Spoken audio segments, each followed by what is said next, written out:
مبسوط بيك جدا.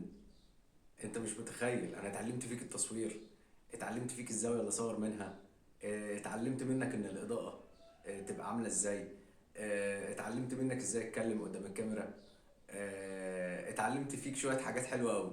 وانت في نفس الوقت ما انتقدتنيش وما كتبتليش كومنت مسيء او ما زهقتش مني وما قرفتش مني. وفي نفس الوقت انا حابب ده.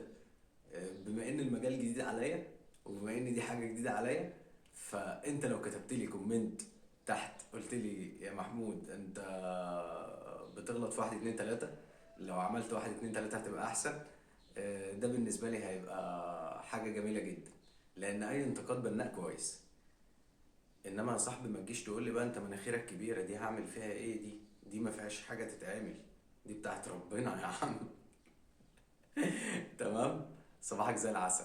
انا قلت اصبح عليك واقول لك ان اللي جاي خير باذن الله، وان شاء الله نقدم حاجه كويسه.